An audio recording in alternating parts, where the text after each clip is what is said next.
Hey there everybody, Decaff here with a YSFlight scenery editor map review.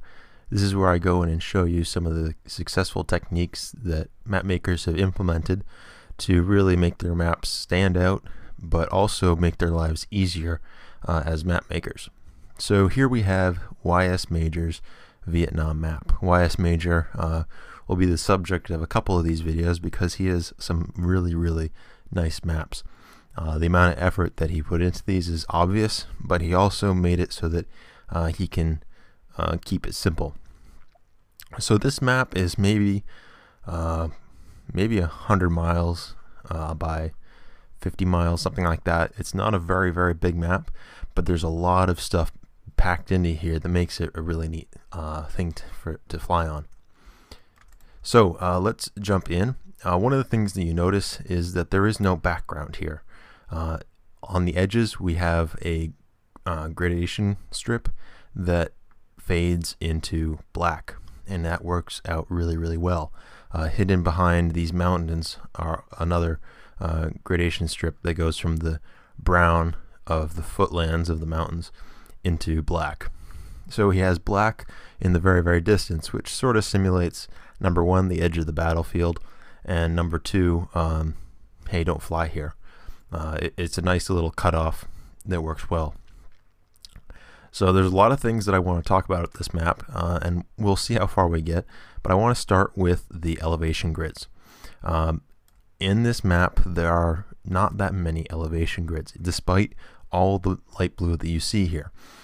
One thing that I want to point out in particular is his use of elevation grids as forests. So here we have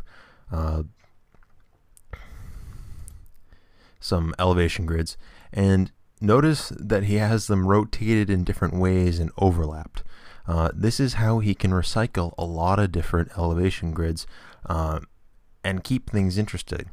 There's a couple of places here. All of these are pretty much identical. He just has them rotated slightly differently, and he also elevates them up, and when he does that, you can actually fly through them, which is kind of unnerving if you're a jet going at 200 Mach 2 or something like that. But you can fly through them. Works pretty well, and it's a really interesting way to make the topology of your map a little bit different. The other thing, all around the outside, these are elevation grids. There's a couple of different ones, but for the most part they're all the same. They're just rotated 90 degrees to each other, so it looks like it's one continuous mountain range. They're slightly overlapped, but also they all look a little bit different because they're in different orientations relative to each other. So the key with this that I want to really stress is rotating identical elevation grids to get really interesting results. So let's move on to his color gradation strips. Let's go in and look right around the shore here. We have a couple of different things to highlight. Number one is fading into black on the very edge of the map. Number two, he has some color splotches in here that really give you some contrast. In addition, he has them going in between the lighter blue and the darker blue. As you get farther away from shore, you get that effect. Right in here by shore we have the waves breaking, and you can see those in there. He also uses it in the beach here with the blue to white and then the yellow to green. He also has a couple of those inside the map. If we look in here, we can see the tans and the dark browns mixing together pretty well. The way he just randomly sort of puts those in makes it look really like it belongs. He has some tan down in the lowlands, and you can see on his elevation grids that he begins with a tan to match the ground, and then he goes up to a darker green.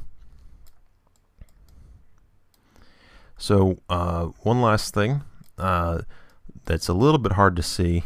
Let me see if I can get it. There we go. Up here we have some polygons that are set up here and put in to simulate clouds. Now the view settings in YSFlight aren't the best for looking at these because we rotate this around, the elevation grids will actually be viewed on top of this.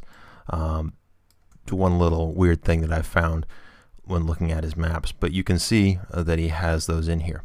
Additionally, he made some cloud ground objects. So he has some really high fluffy clouds, and then he also has some lower ones in here. So that mixture, in addition to the default clouds, adds a nice weather element to his map. So I hope this video was helpful in highlighting some of the cool things that YSMajor has done. I will be showing some more things with this map, so stick around for that. If you have any questions, go ahead and throw them in the comment section down below, and I'll do my best to answer them.